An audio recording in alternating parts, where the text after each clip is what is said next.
Hey friends, Mike Myers here with the Songwriting for Guitar podcast, episode number 64, my chat with my good friend and mentor, Josh Doyle, part 2. Now in this episode, this is where Josh and I meet, and Josh was ahead of me. He was doing amazing things already, and when I met him, I was like, oh, I would love to do that, and this is where he started to mentor me and help me along my production songwriting journey, and I'm so grateful for that, and he's still helping me today. And so in this episode, I want to hear from his perspective what that was like, and we're going to dive into some very, very exciting news.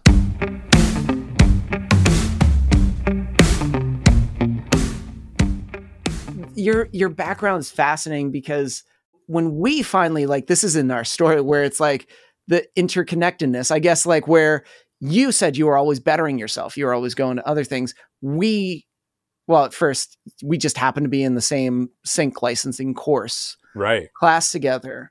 And the way we met was you messaged me. I tried to find the message. I don't have it exactly, but I remember I was just posting a lot of half songs all the time. Yeah, I was guilty of that. Never finishing songs.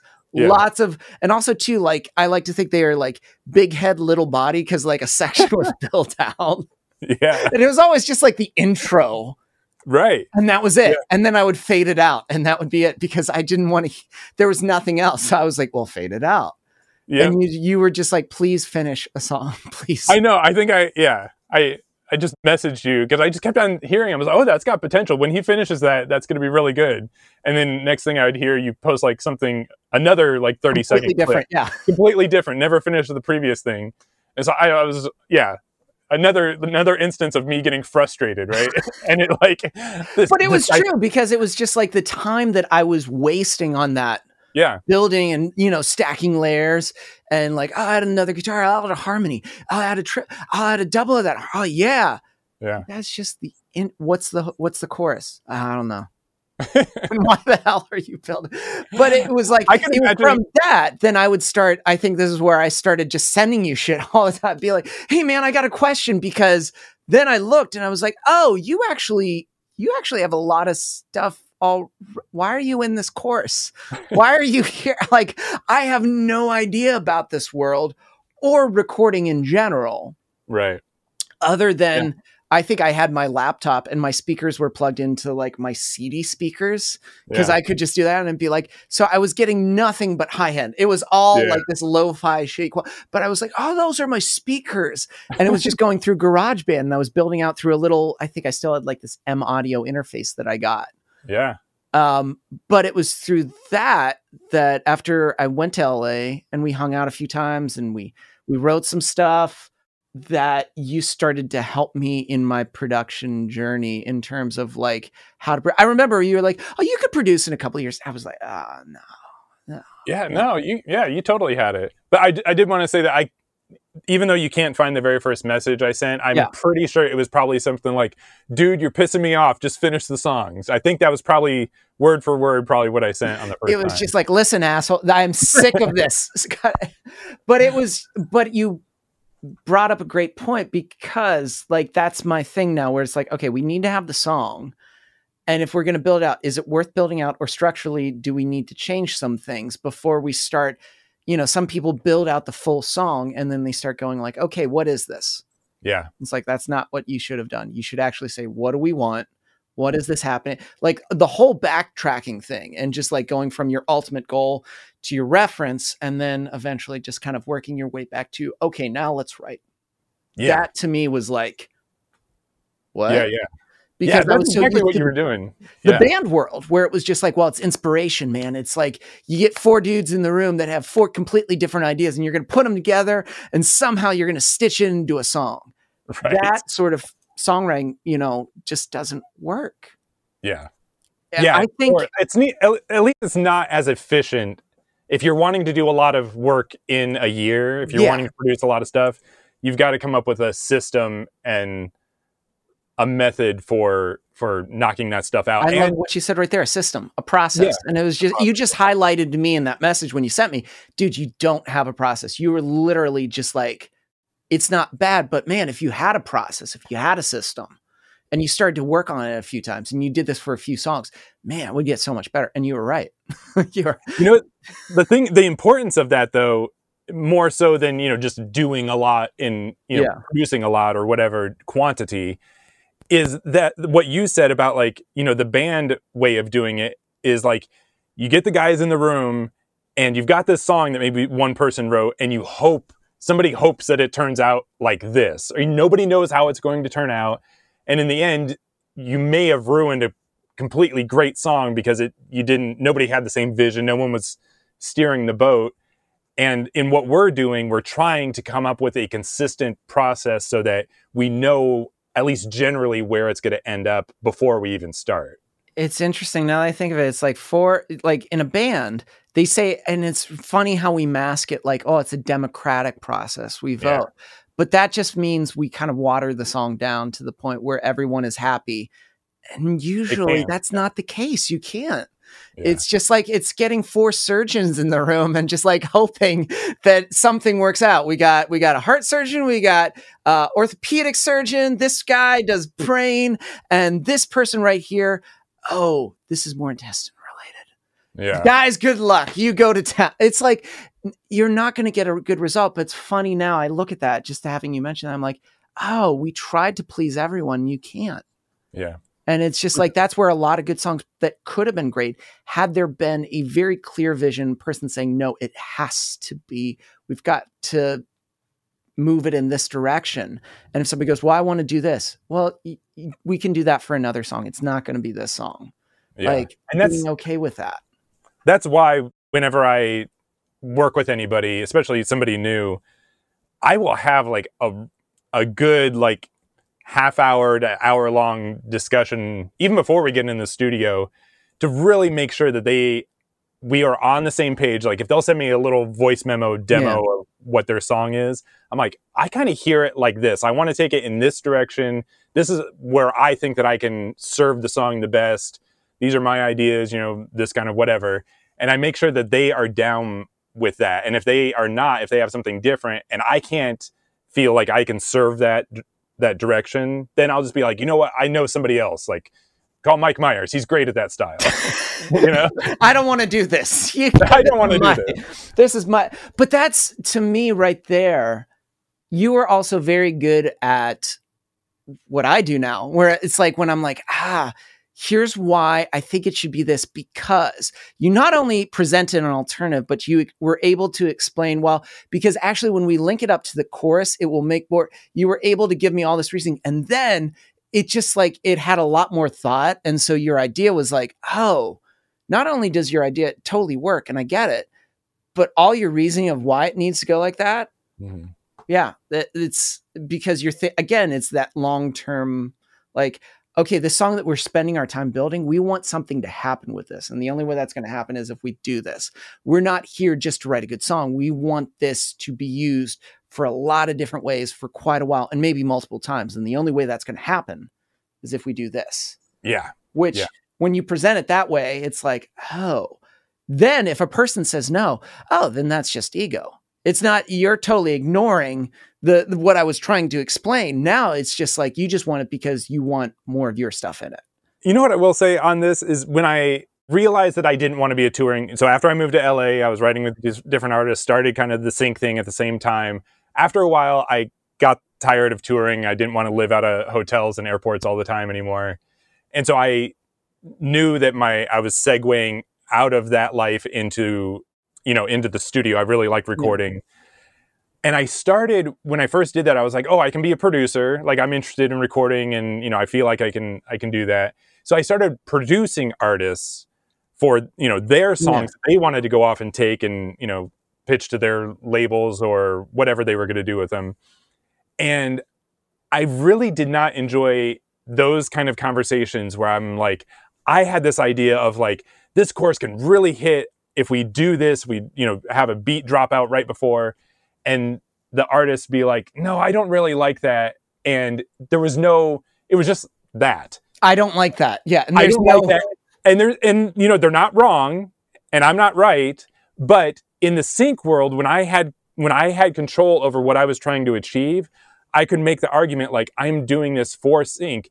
if you have that drop, editors love it. They can cut picture right on that drop and then make a big impactful moment on beat 1 of that chorus where it hits big.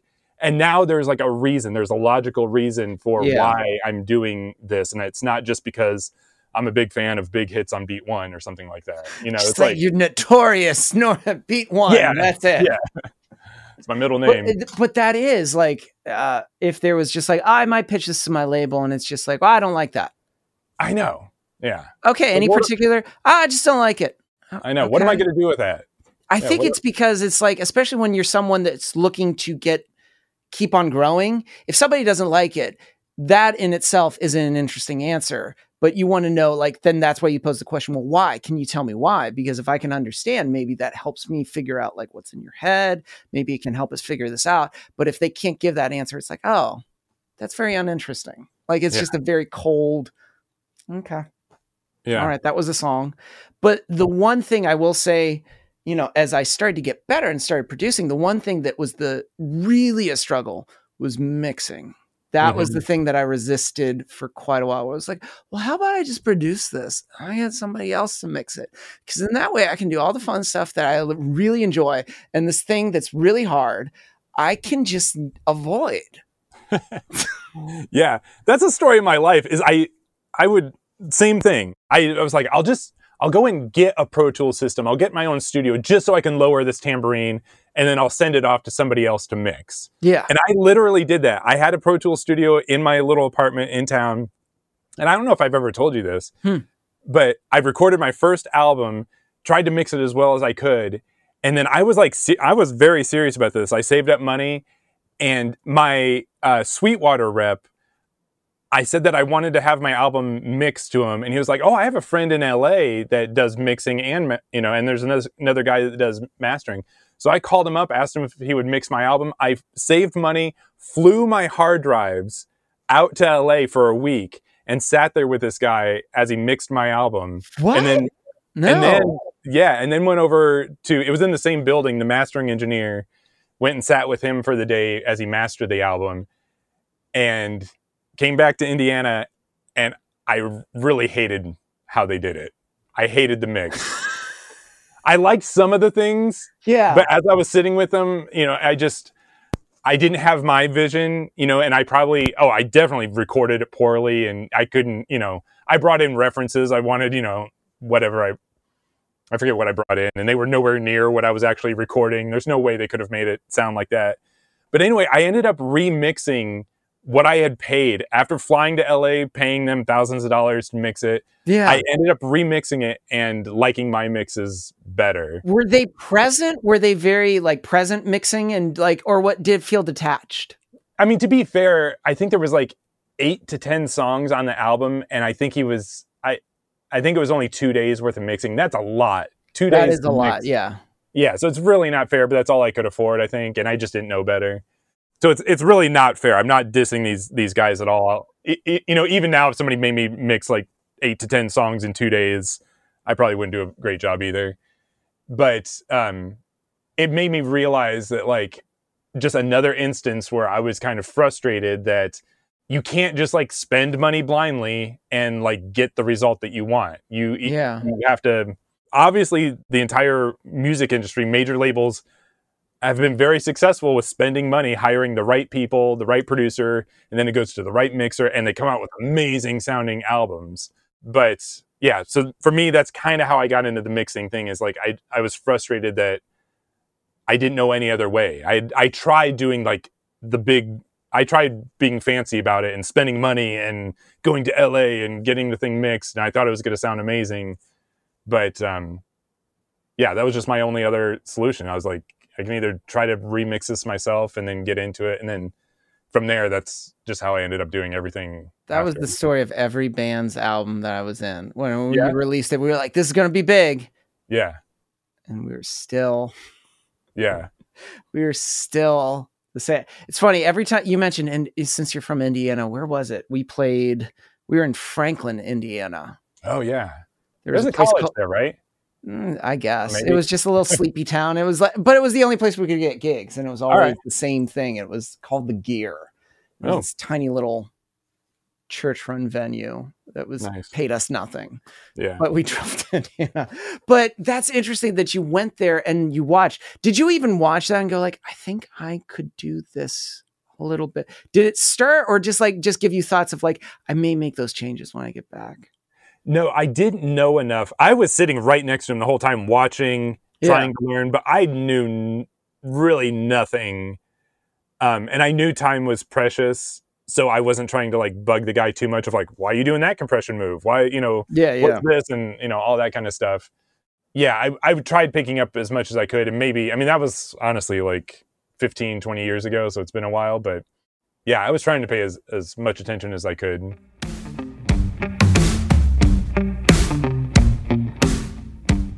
Hey, it's Mike. I just wanted to jump in the middle of this episode because you're hearing things about licensing, you're hearing things about production, and maybe you're just starting your journey in licensing. You're interested in the idea of like getting your stuff into TV, or maybe you're just starting your production journey and you're like, I need to know more. I wish I could watch somebody make tracks that are syncable, ask them questions, ask people about pitching solutions. Well, guess what? That's why we started the Insiders track with my good friend and amazing sync artist, Heather Evans. We go live. I go live twice a month and I build out tracks in real time that I'm using for briefs. That's things for TV and music. And you can ask me questions. Then Heather goes live twice a month answering your questions on pitching. She has topics especially related to her artistry career and how she's using sync as the advantage. So if you're listening to this and you're like, well, Mike, guess what? I want to do this. I want to join. If you use the promotion code Podcast Insiders, you'll get the first 30 days completely free on us. This is going to be super helpful. We want you to learn. Heather and I wish we had this when we started our journey, and that's why we created this. So remember, Podcast Insiders, you can join completely free. So head on over to songwritingforguitar.com to sign up and join now.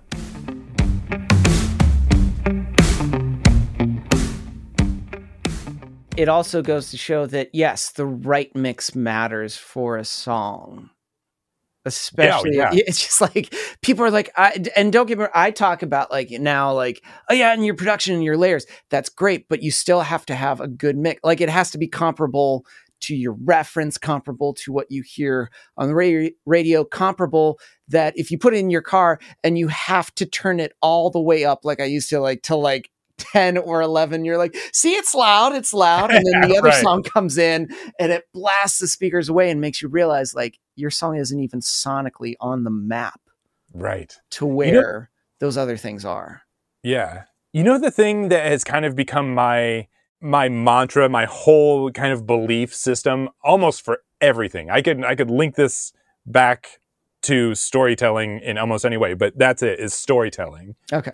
And even with mixing, kind of what you're saying, you've got your reference, right? You've got your major label mix. Yeah. That mix, that song, everything is a story, right? It's like making you feel a certain way, whether it's like super aggressive hard rock, sad singer-songwriter, whatever song it is, it's a little story and it's making you feel a certain way. And the goal is to get your song, when we say reference, we're not saying like we want you to rip off that song and get sued. We want it to have that same kind of like emotional feel. Mm-hmm. Right? And I'm agreeing because it's like, I talk about feel and vibe and somebody asked me like, well, what is feel and vibe? It's like, no, it's not the exact melody note for note, but like when you hear that dark haunting, it says dark haunting ethereal. The piano doesn't sound like an upfront piano. It's like spacey and it feels like, and it's eerie. You can play one note and then go back a half step. And just because it's not in the key, it feels weird and it feels like tension. Yeah. That matters way more than, oh, well, it's not in the correct key, but this is. So it's like theoretically correct. Yeah, that's not interesting. What is interesting is like, does it feel, and put whoever, in this case, like a supervisor or an editor, to be like, oh shit, that's going to work perfect for this scene because it works well. Yeah. And a lot of times I'll even use like kind of the stage metaphor of, I'll hear, people will send songs for notes or whatever, and they'll have like the wrong, when I say wrong, like kind of like in that instance, they'll have a piano that just doesn't fit in the story, right? I will use the thing of like, okay, let's just say this is super simple like singer-songwriter like Jewel or something like that, where it's, you know, usually acoustic guitar, bass guitar, drums, nothing really fancy. And if you've got the wrong type of piano in there, if you've got some kind of like upright Western saloon style piano, all of a sudden there's like this one character on stage that doesn't belong. Like, swap that guy out, cast the right character, and now your story is going to make sense, right? I get what you mean, where it's just like things are just so it feels so blatantly out of place, but to them are like, but it's a guitar. And Yeah. like, yeah, but it's a different style of guitar. Like right now, that's like a Bee Gees style guitar. That doesn't fit right now. We need to go for this style of guitar. Or it's just like, you're playing it very proper right now, and I want you to not do that. I want you to just play like one single note right here, and and it's going to be a fuzzy guitar, and you're just going to play the roots of it, and that's it, because that's all it needs. And they go like, well, why? Huh? Yeah. It just feels right. But we even say that as humans, like well, that's the way I feel. I know. And we go, you know, we don't justify it or back it up. It's just like, we feel a certain way. Songs do. And especially if they're put to picture and supporting a scene, they have to, because either it's going to support it or it's just going to work against it. And the ones that work against it are the ones that don't get placed. Yeah. They're the ones that don't get money. And even kind of like circling back to the mixing thing, the big thing, there's a lot of big things, but one of the biggest aha moments that I had with mixing is when you can arrange it right and use the right sounds, it'll mix itself a lot of times. You know what I mean? Like, I know that you've talked, I know that I've seen videos of yours, and you and I have had this conversation. Just moving the octave of what you've played. It could be the exact right sound, it could be the right instrument, but just moving the octave all of a sudden opens up this whole frequency range where things were stepping on top of each other, and now they're not. And the damn thing will mix itself just by moving that thing up an octave or whatever, you know? It's true, because like, you know, if you have, there was one instance where somebody, but she totally fixed it and worked out well. Like, she had one guitar and she was like, I'm EQing it right now and I'm just not getting in the way. Or she said, I'm EQing this guitar and I don't like it. And I was like, well, how many guitars are in it? And she was like, one. I was like, oh, that's why. There's just one. It's just like, if you EQ it one particular way, you're going to get just that. That means you're going to be lacking something. If you EQ it the other way, you're going to get something there, but it's lacking. But if you got a couple, but all of that shit I learned from you, because I remember when you told me once, like, oh, how many kicks are in there? And I was like, what do you mean how many kicks? There's a kick. And you were like, oh yeah. You need way more than that. Because think of it. You were like, that's just one. And he was like, but if you get this one, and I was like, I don't think, and I remember doing that and just being like, holy shit, he's right. Yeah. Well, we should probably clarify, because I feel like anybody listening to this would be like, oh, Josh is recommending like 15 kicks. No. What he's talking about is like having like if there's different qualities to a kick drum, right? You've got like the attack frequency, and then you've kind of got the body and maybe a low end sub. Those are like kind of three different characteristics. They don't all have to come from just one source. You can EQ out different elements, cut out the things that you don't like about one kick, and kind of Frankenstein together three kicks to make it sound like it's one. Putting it together, it's almost like a course meal. It's like, this is the first course, which has this type of for your palate, and this has the second one, this one, and at the end you're like, oh, that was wonderful, that was well thought out. And that's how like every sound or each part of the instrument, like guitars feel like one, and like a big super guitar, but if we break them up, there was a couple. But you're right. If you balance it well, the mixing will do itself, or make the mixing a hell of a lot easier. Absolutely. Instead of like thinking, well, mixing will solve everything. Yeah, what you were saying about the girl that you were helping with her guitar, one of the things that, you know, if anybody is ever saying like, I've got this guitar and I've been EQing it all different types of ways, like it is, you know, if it's just one guitar, it can sound skinny, and there's nothing that you can really do about that. There is, but but one of the things I'm always asking is like, when it's not in the right frequency range, and you're trying to like, if it's sounding muddy and you're just keep on cutting out low end and mids and stuff like that, and then all of a sudden it just like snaps into, now it sounds like an AM radio guitar, and that sounds bad too. Usually it's about where it's arranged, like where it's played on the neck. Yep. And it ends up being you just have to re-record it in this new position, new octave. Your ear's like really good for that, because there are times that I've been like, oh, what do you think of this? And you're like, hey buddy, sounds good. Here's the thing. You know, what is this, insert thing? Because I think it needs to be here. Yeah. Now, of course, I'm like, I'm going to have to re-record. Okay. And then I'll do it and I'll be like, all right, you were right. Yeah. You were right. It's funny how like sometimes knowledge, when we pass on, we act like, well, I've gotten the, here's what I think you should do. I realize 99% of the things when it comes to a mixing suggestion that I'm making, when people ask me, I'm like, well, my friend Josh told me. It's just like, it's like now reading from the book of Josh. Yeah. Josh said this, but it's true because, even though I feel like I've gotten better and things, and I feel more confident mixing, it's probably, I want to say not weekly, maybe like every other week, where I'm just like, hey man, can you take a listen to this really quick? And just let me know your thoughts. And it's still the same, because it's just like, you are way further down the path than I am. Yeah, I feel like I started a little earlier. I'm like slowly doing a fast mall walker's pace to you, where I'm just like in my jogger shorts, just getting there. But that's why it's like, I'm super pumped when I was just like, oh, what are other things that I want to add? Songwriting for guitar. We brought in Heather. I was like, I talk about Josh all the time. Here I am. All the time. I'm like, why not just bring out Josh? And that's why I'm excited, where it's like, I can talk about guitars and some production things, but like, just as you said in the EQing thing, well, you can't EQ. Well, you could, but I'm not going to get into that, because you do have all these cool alternative routes mixing wise, because that's the thing you geek out on. You really get into it. And that's why I keep on asking you questions, because not only do you explain it, but like you're excited about explaining the thing too. You're like, well, here's the reason why. In that one, the little mini episode that you had about being passionate and getting burnt out and stuff like that, you were talking about the importance of being curious, right? Yeah. And I feel like the other part of that, in order to like really enjoy the process, that's what the episode was about, enjoying the process, is you have to enjoy puzzles. Like you have to, not only, the process is a bunch of things, but like for me, mixing and producing and songwriting is all about solving a puzzle. I am trying to like get this emotion to happen in this other person who I've never met.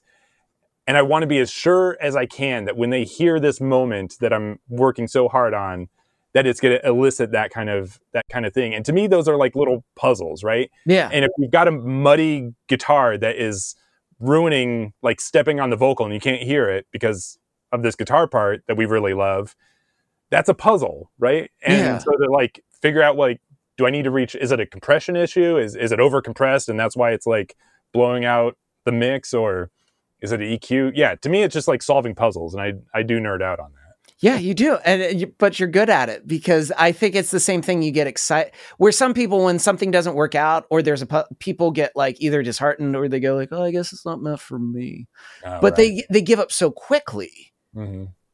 But you're like, "Oh, that's interesting. Well, why is it doing that? Well, let's see if we can figure out how. Because if I can figure out how, then that means like, now that's going to help me for future songs. And it's like, I'll be able to foresee. It's kind of like foreseeing the possible, danger ahead of your mixing, but you streamline your process more. Because I think that's like the one thing you've taught me is like process. If you don't have a process, you're not going to get continuous results. You'll get sporadic results, where one day it's like really good. You hit it out of the park and you're not sure why. And the other day you get it and you're like, it's not good. I guess I'm not good at it. Yeah. That's not how it's supposed to be. No. And I don't, to anybody listening to this, don't mistake that me and Mike always knock it out of the park now. Like, I've got a song that I'm working on that I might actually send off to a different mixer because it's terrible. It's awful. Because it's terrible. Yeah. No, but there's just times where like I try my hardest and I cannot figure out that puzzle, and then I guess that's probably like why you and I are always trading things back and forth of like, why can I not get this to sit where I want it? And all you need is that second ear. I thought that was really cool. The first time that you sent me a song, you were like, hey, can I get your ears on this really quick? And I was just like, yes. I was like, well, it's like, and I was like, at first I was like, it's probably great. And I won't even need to, actually that right there needs changing. Yeah. Right. But it's funny how it's just like, ooh, it's just like, okay. It's just, all right. He asked me and I'm going to let him know. Okay. Like every time, like sometimes when I'm in a text and I'm like, hey man, and and Jen's always like, you talking to Josh again? I'm like, not right now, honey. I'm not. It's Josh. He needs me, and you know what? Hold my calls. This is a really important relationship. I don't want you messing with it. But I'm so pumped to have you here because like, I always say, well, Josh told me, well, my friend, and it's just like, it's cool for me to build something, but then to have you involved in it, because I'm like, there's so many people that are going to be like, I know that once they spend time with you and they get, you know, some coaching, right, their mixing is going to get better. You're also going to help their production as well, because you're also good. It's not like you see both as like one. It's just meshes together really well. The mixing, producing, and songwriting really are. It's hard to separate them. Yeah, because when you can write the song well and you write it dynamically and with that mix in mind at the end, you won't write a song that is just going like dynamically at 7 the whole time, just jing, jing, jing, jing, jing, jing, jing, you know, just like all the way through. Yeah. You will be like, I can't mix that. That's going to sound like monotonous all the way through. You know, like you'll be dynamic in how you write it and redo parts. I think one of the best pieces of advice you gave, I remember you were like, hey, I like the instrumentation. I think you need to change the BPM. And I was just and I was like, oh man. Yep. Okay. And that comes from experience too, of like, I've had to do that. Like I've gotten like halfway through a song and I'm like, you know what? This vocal sounds like it's dragging. It does not.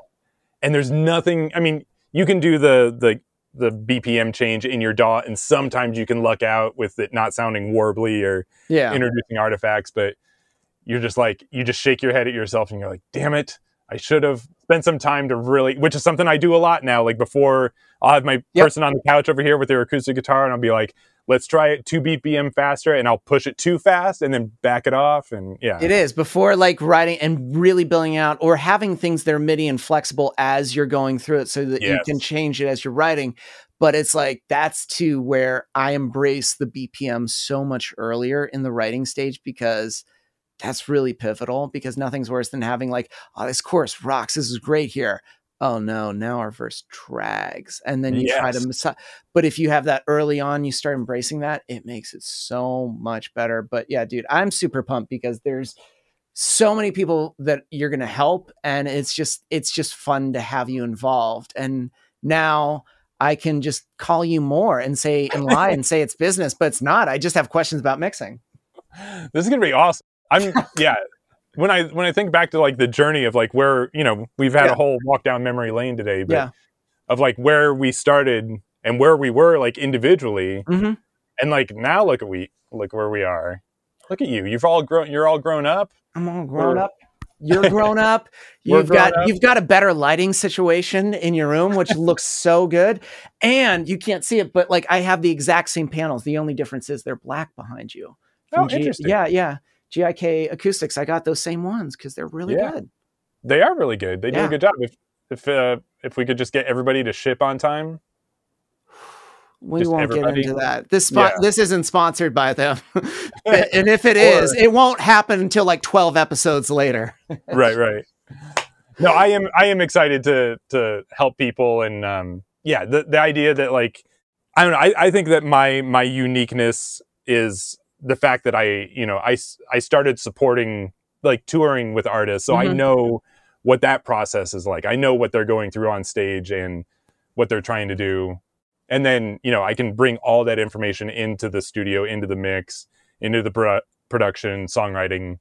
I'm not just troubleshooting it from one angle, you know? No, dude, I'm so excited. And thanks for taking a trip down memory lane. Yeah, man. Dude, this was awesome.